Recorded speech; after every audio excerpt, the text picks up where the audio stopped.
السلام علیکم ورحمۃ اللہ وبرکاتہ۔ میں ہوں آپ کی میزبان عائشہ مہر اور آپ دیکھ رہے ہیں Islamic library studio YouTube channel. آپ تمام احباب کو سب سے پہلے تو رمضان المبارک کی بہت زیادہ مبارکباد۔ اللہ رب العزت ہمیں اس کی سعادتیں اور برکتیں سمیٹنے کی توفیق عطا فرمائے۔ اور آج ہم لوگ حی علی الفلاح اسلامک لرننگ کورسز کی طرف سے 28 روزہ دورہ فضائل رمضان اور معمولات نبوی صلی اللہ علیہ وآلہ وسلم کے آج پہلے سیشن میں شامل ہیں اور آپ تمام ممبران کو خوش آمدید کہتے ہیں۔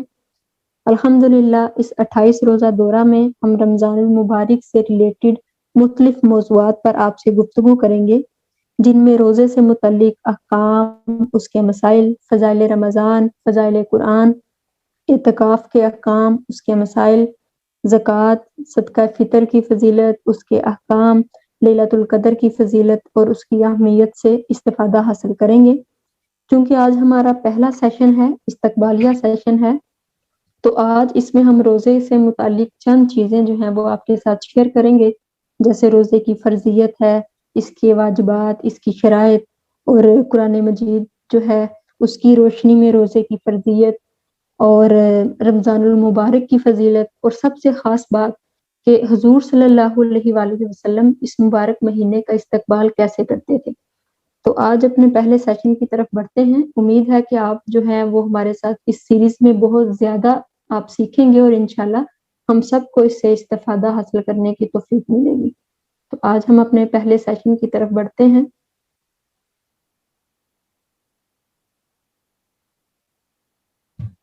یہ بات محتاج وضاحت نہیں کہ ارکان اسلام میں روزہ تیسرا بنیادی رکن ہے، جس کی پابندی شہادت، توحید و رسالت اور نماز کے بعد فرض کا درجہ رکھتی ہے۔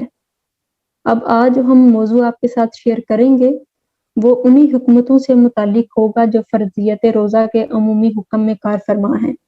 تو سب سے پہلے جو ہے وہ قرآن حکیم میں اللہ رب العزت نے روزے کی فرضیت کے باب میں بلا استثناء مرد و زن تمام اہل اسلام سے ارشاد فرمایا۔ سورۃ بقرہ آیت نمبر 183 میں ہے، یا ایھا الذین آمنوا کتب علیکم الصیام کما کتب علی الذین من قبلکم لعلکم تتقون۔ اے ایمان والو، تم پر اسی طرح روزے فرض کیے گئے ہیں جیسے تم سے پہلے لوگوں پر فرض کیے گئے تھے، تاکہ تم پرہیزگار بن جاؤ۔ اس آیہ کریمہ میں دو باتیں بصراحت بیان کی گئی ہیں۔ ایک یہ کہ روزہ صرف امت محمدیہ پر ہی نہیں بلکہ امم سابقہ پر بھی فرض کیے گئے ہیں۔ دوسرا، روزے کا مقصد بیان کیا گیا ہے۔ سکہ روایت کے مطابق روزے کی فرضیت کا حکم دوسری صدی ہجری میں تحویل کعبہ کے واقعہ سے 10 روز بعد ماہ شعبان میں نازل ہوا۔ آیت روزہ جو ہے وہ شعبان کے مہینے میں نازل ہوئی، جس میں رمضان المبارک کو ماہ صیام قرار دیتے ہوئے اللہ رب العزت نے اہل ایمان سے ارشاد فرمایا۔ سورۃ بقرہ آیت نمبر 185 میں ہے، فمن شہد منکم الشہر فلیصمہ، پس تم میں سے جو کوئی اس مہینے کو پا لے تو وہ اس کے روزے ضرور رکھے۔ اس آیہ مبارکہ میں روزہ رکھنے کا حکم ہر اس صاحب ایمان کو دیا گیا ہے جو اپنی زندگی میں اس ماہ مقدس کو پالے، اس مہینے کو پالے۔ امت مصطفی صلی اللہ علیہ وآلہ وسلم سے پہلے یہود و نصارہ 10 محرم الحرام، جسے ہم یوم عاشور کہتے ہیں، اس کا روزہ باہتمام رکھتے تھے۔ اسی طرح ہر قمری مہینے کی 13ویں، 14ویں اور 15ویں تاریخ کے 3 دن، جنہیں ایام بیعت سے موسوم کیا گیا ہے، اس کے روزے پہلی امتیں بڑے اہتمام کے ساتھ رکھا کرتی تھی۔ رمضان المبارک کے روزے کی فرضیت کے بعد ان روزوں کی حیثیت بری بنا سنت کا درجہ اختیار کر گئی کہ حضور صلی اللہ علیہ وآلہ وسلم کا عاشورہ اور ایام بیعت کے روزے رکھنے کا معمول مدت العمر قائم رہا۔ روزے کی فرضیت کا منکر کافر ہے اور اس کا تارک یعنی جو اس کو چھوڑے گا وہ گناہ گار ہوگا۔ آیہ مبارکہ میں دوسری چیز جو بیان کی گئی ہے وہ روزے کا مقصد ہے، اور مقصد کیا ہے؟ تقویٰ ہے، یعنی روزہ انسان میں تقویٰ پیدا کرتا ہے۔ اگر انسان روزہ رکھ کر بھی تقویٰ حاصل نہیں کرتا تو پھر انسان نے روزے کے حقیقی مقصد کو نہیں پایا۔ اب چلتے ہیں روزے کے واجبات اور اس کی شرائط پر۔ روزے کو عربی میں صوم کہتے ہیں، جس کا لغوی معنی کسی ارادی فعل سے باز رہنے اور رک جانے کا نام ہے۔ اصطلاح شریعت میں روزے کی تعریف درج ذیل بیان کی گئی ہے کہ روزے کی نیت کے ساتھ طلوع فجر سے غروب آفتاب تک ہر قسم کے متفرات سے رک جانا۔ بعض علماء فقہ نے طلوع فجر سے غروب آفتاب تک ہر قسم کے جو متفرات سے رک جانا کہا ہے، اس سے انہوں نے کھانے پینے اور عمل زوجیت سے باز رہنا بیان کیا ہے۔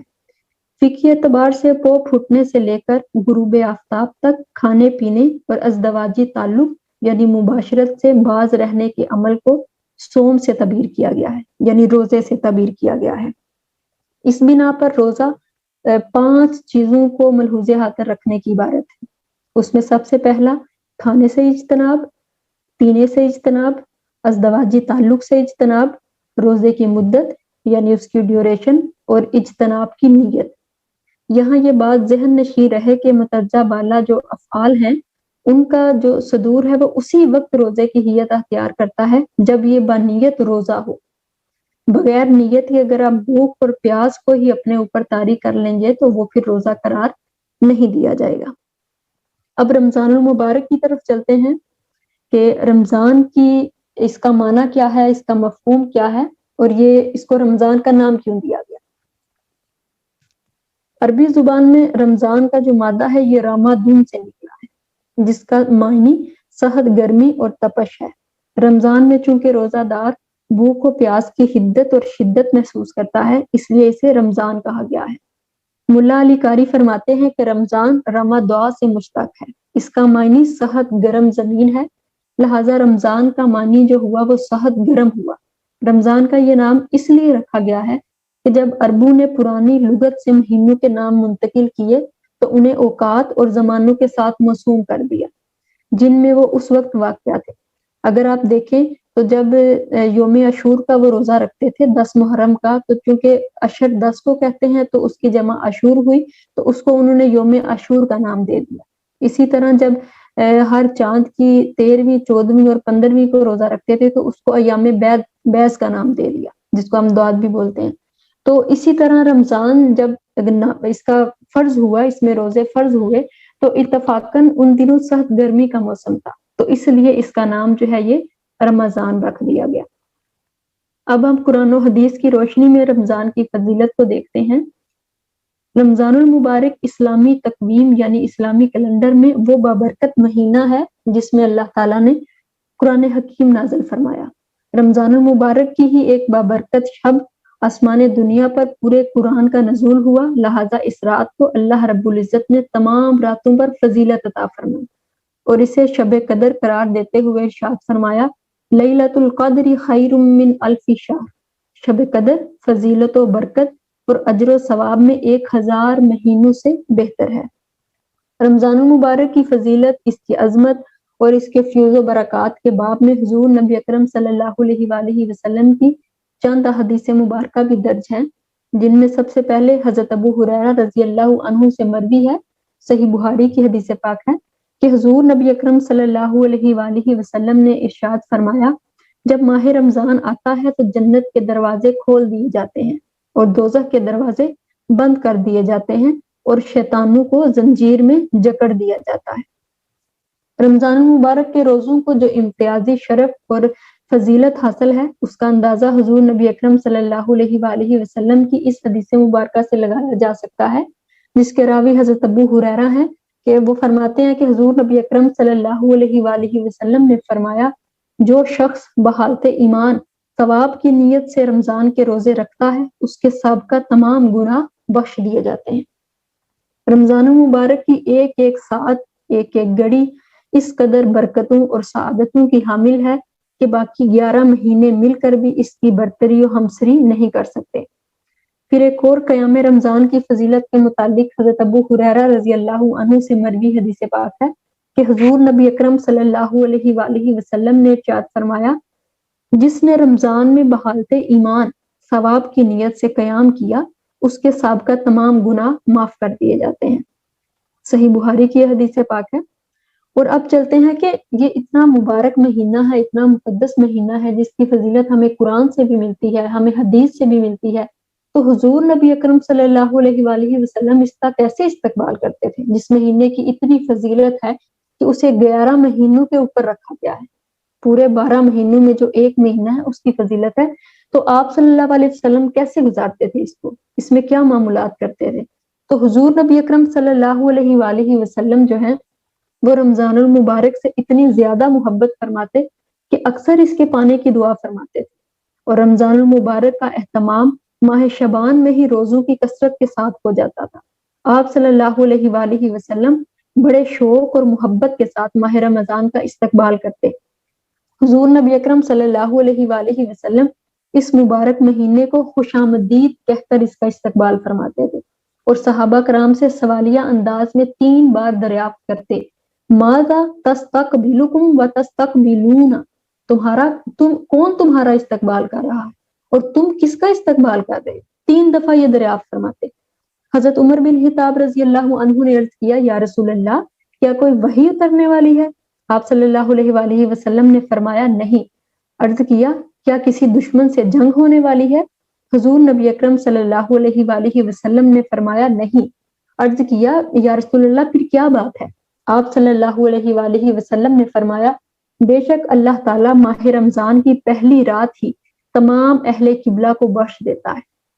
اس لیے اس کی اتنی فضیلت بیان کی گئی ہے کہ حضرت انس سے مروی ہے کہ جیسے ہی ماہ رجب کا چاند طلوع ہوتا تو آپ صلی اللہ علیہ وآلہ وسلم اللہ تعالیٰ کے حضور یہ دعا فرماتے, اللہم بارک لنا فی رجب و شعبان و بارک لنا فی رمضان, اے اللہ ہمارے لیے رجب, شعبان اور بالخصوص ماہ رمضان کو بابرکت بنا دے. اسی طرح حضرت اسامہ بن زید رضی اللہ عنہ روایت کرتے ہیں کہ میں نے عرض کیا یا رسول اللہ صلی اللہ علیہ وآلہ وسلم جس قدر آپ شعبان میں روزے رکھتے ہیں اس قدر میں نے آپ کو کسی اور مہینے میں روزے رکھتے ہوئے نہیں دیکھا. تو آپ صلی اللہ علیہ وآلہ وسلم نے ارشاد فرمایا یہ ایک ایسا مہینہ ہے کہ جو رجب اور رمضان کے درمیان میں آتا ہے اور لوگ اس سے غفلت برتتے ہیں, حالانکہ اس مہینے میں پورے سال کے عمل اللہ تعالیٰ کی طرف اٹھائے جاتے ہیں. لہٰذا میں چاہتا ہوں کہ میرے عمل روزہ دار ہونے کی حالت میں اٹھائے جائیں. اسی طرح ام المؤمنین حضرت ام سلمہ رضی اللہ عنہا بیان کرتی ہیں کہ انہوں نے حضور نبی اکرم صلی اللہ علیہ وآلہ وسلم کو مسلسل 2 ماہ تک روزے رکھتے نہیں دیکھا, مگر آپ صلی اللہ علیہ وآلہ وسلم شعبان المعظم کے مبارک مہینے میں روزے مسلسل رکھتے تھے تو وہ رمضان المبارک کے روزے کے ساتھ اس کو ملا دیتے. مطلب شعبان کے مہینے میں اس قدر روزے رکھتے تھے کہ ان روزوں کو رمضان المبارک کے ساتھ ملا دیتے.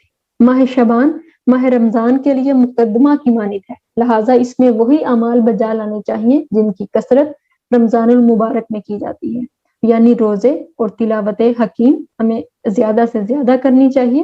اسی طرح علامہ ابن رجب حنبلی اپنی کتاب لطائف المعارف میں لکھتے ہیں کہ ماہ شعبان میں روزوں اور تلاوت قرآن حکیم کی کثرت اس لیے کی جاتی ہے تاکہ ماہ رمضان کی برکات حاصل کرنے کے لیے مکمل تیاری ہو جائے اور نفس رحمان کی اطاعت پر خوش دلی اور خوب اطمینان سے راضی ہو جائے. اب صحابہ کرام کے معمول سے اس حکمت کی تعین بھی ہو جاتی ہے کہ حضرت انس شعبان میں صحابہ کرام کے معمولات پر روشنی ڈالتے ہوئے فرماتے ہیں کہ شعبان کے شروع ہوتے ہی مسلمان قرآن کی طرف جھک جاتے, اپنے اموال کی زکوٰۃ نکالتے تاکہ غریب اور مسکین لوگ روزے اور ماہ رمضان بہتر طور پر گزار سکیں. تو یہ ہمارا آج کا جو ہے وہ جو سیشن ہے الحمدللہ یہ مکمل ہوا, اور اس میں آپ نے دیکھا کہ ہم نے کن کن موضوعات پر روشنی ڈالی. یہ پہلا استقبالیہ سیشن کرنے کا مقصد ہی یہی تھا کہ ہمیں یہ علم ہو سکے کہ حضور صلی اللہ علیہ وآلہ وسلم رمضان مبارک کو کیسے گزارتے تھے, اس کا کیسے استقبال کرتے تھے, اس میں کیا کیا معمولات کرتے تھے.